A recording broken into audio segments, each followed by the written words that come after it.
Ingat ini ya, ingat itu ya. Jadi kalau sebelum takbir, kita bisa merasa fokus. Gak ingat apapun, siap sholat saja. Saya tahu kapan itu harus diamputasi. Lakukan ketika saya sholat.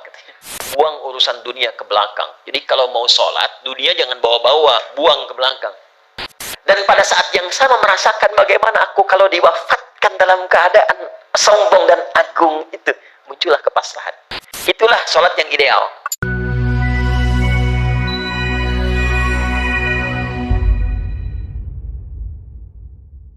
Ya Allah nitipkan kepada Anda, ada anak-anak, ada pasangan hidup, ada harta benda, itu akan ditanya ketika kembali.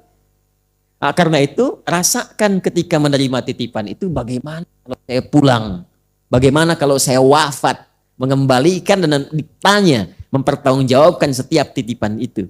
Nah ini, spirit ini, usahakan ditampilkan ketika akan sholat. Kata Al-Quran, kalau hendak engkau sholat, rasakan mungkin sholat itu menjadi sholat terakhir dalam kehidupan kita. Dan boleh jadi saat sujud itu kita berpulang. Ini yang diisyaratkan oleh Nabi SAW setiap akan beliau sholat, setidaknya menghadap kepada jamaah itu, selain mengatakan istau, kan? Ya, beliau juga mengatakan apa? Sallu salatal muwadda'. Sholatlah, persiapkan diri kita saat ini seakan-akan ini sholat perpisahan kita dalam hidup. Nah kalau kita merasakan akan berpulang, kekhusyuan akan hadir. Jadi pengantar pertama, hanya kekhusyuan ini akan bertahan di pembuka sholat. Awal-awal. Tengah-tengah bisa kabur lagi. Betul. Ya memang betul begitu. Karena Nabi pun mengatakan demikian. Ya. Atau kama qala Rasulullah sallallahu alaihi wasallam, atau bima ma'na. Ya. Idza kabbara, jika seseorang telah bertakbir, mulai takbir itu, ya mulai bertakbir itu, fayaqulu syaitanu, maka setan akan mulai berkata, uzkur kada, ingat ini ya, ingat itu ya. Jadi kalau sebelum takbir, kita bisa merasa fokus, gak ingat apapun, siap sholat saja.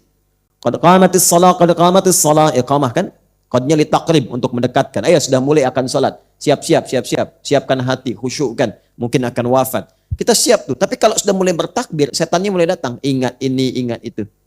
Allahu Akbar, ingat mobil, jemuran, status belum diupdate, apa macam-macam muncul semua. Ya, hatta la yash'ural musalli kam raka'atan yusalli, sampai ada orang sholat tidak sadar berapa rakaat sedang menunaikan sholatnya. Itu kata Nabi. Kalau Nabi bersabda demikian, pasti terjadi. Sholat subuh tadi berapa rakaat? 2. Ada yang 3. Ibu tadi sholat subuh? Kesiangan berarti. Ya. Tadi dia subuh. Ya. Ada yang 3, padahal cuma 2.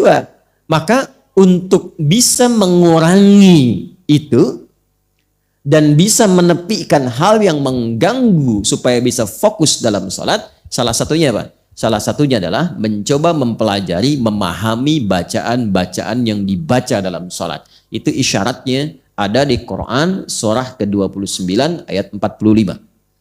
Utlu ma uhiya ilaika minal kitab wa aqimis shalah.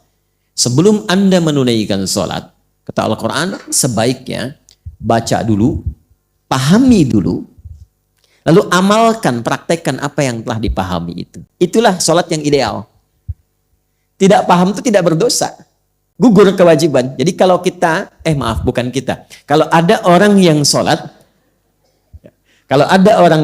tidak mengerti, tidak paham apa yang dia baca, tapi dia benar secara fikih, dari takbir sampai dengan salam, itu menggugurkan kewajiban. Tidak dosa. Kewajiban gugur, pahala ada. Hanya kekhusyuan belum tentu diraih sempurna, dan manfaat sholat dalam kehidupan belum tentu bisa didapat. Ya, apa di antara manfaat itu? Teruskan ayatnya. Innas salata tanha 'anil fahsya wal munkar. Salat yang benar, yang paham bacaan ini, yang mengerti tentang gerakan-gerakan kenapa mesti begitu, sehingga saking pahamnya ruku tuh terasa nikmat, sujud tuh enak gitu ya. Sampai banyak kisah dulu kita dapati, ada orang sedang sholat, anak panah lewat pun diam saja. Ya kan? Ada kan yang demikian itu ya? Terus ada kisah yang sangat viral di antara seorang sahabat itu yang terkena duri di kakinya. Ketika akan dicabut tuh sebelum sholat tuh sakit, saking sakitnya tuh sulit untuk dicabut. Ada seorang mengatakan kawannya, tenang, saya tahu kapan waktunya itu dicabut. Ketika dia sedang sholat, baru kemudian dikeluarkan itu, durinya itu, dan tenang saja, tidak ada perubahan ekspresi bahkan di wajahnya. Ya. Kalau mau lebih dahsyat lagi, ya ada lagi, ini kisah nyata. Saya tidak menyampaikan sesuatu yang cerita yang aneh-aneh gitu ya. Ada kisah setelah itu, ada orang yang memang harus diamputasi bagian tubuhnya. Ya, dan dulu kan belum ada obat bius seperti sekarang. Ya. Sampai kemudian sulit, berat, aku khawatir membuat dia kesakitan atau bahkan lebih daripada itu, bukan hanya pingsan, bisa lebih membahayakan. Tapi apa jawabnya? Dia sampaikan kepada dokternya, saya tahu kapan itu harus diamputasi. Lakukan ketika saya sholat, katanya. Tidak ada perubahan sedikit pun di wajahnya. Itu. Baru setelah salam, pingsan. Setelah salam, pingsan. Tapi itulah sholat orang-orang dulu, kualitasnya demikian. Jadi ia mengerti apa yang ia bacakan. Bahkan baru takbir pun sudah ada getaran pada jiwanya. Itu sudah takut. Saya kan dulu pernah ajarkan di sini kan.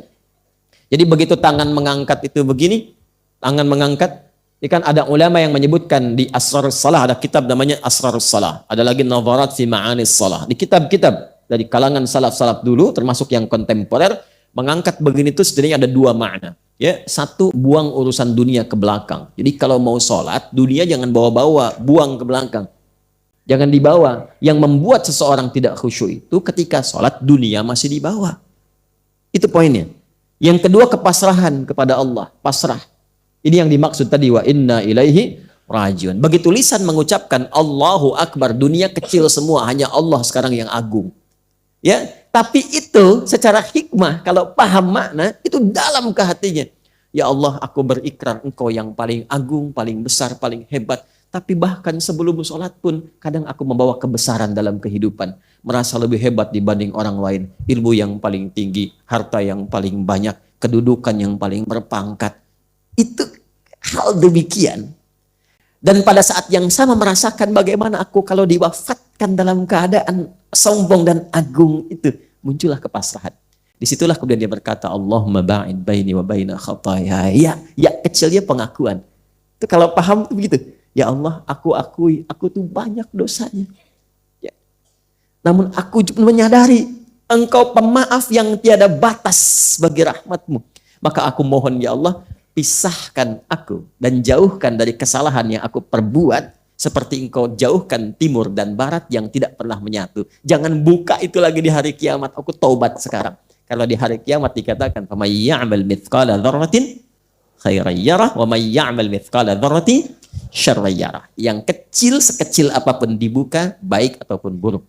Allahumma naqqini minal khataya kama yunaqqa thawbul abyadu minan danas. Allahumma ghsilhu bil ma'i wal thalji wal barad. Kalau perlu ya Allah, bersihkan dengan apapun yang mampu menghilangkannya, sekaligus sekalipun aku mesti merasakan dengan sesuatu yang dingin ataupun sesuatu yang berkonsekuensi lebih daripada itu. Yang penting aku taubat. Itu baru takdir. Apalagi itu dibawa dalam sujud. Nikmat. Saking nikmatnya kadang-kadang tak sadar tiba ajal dan dia wafat dalam keadaan sujudnya. Nah, itulah yang dimaksud kehusyuan ketika itu dipahami dengan baik.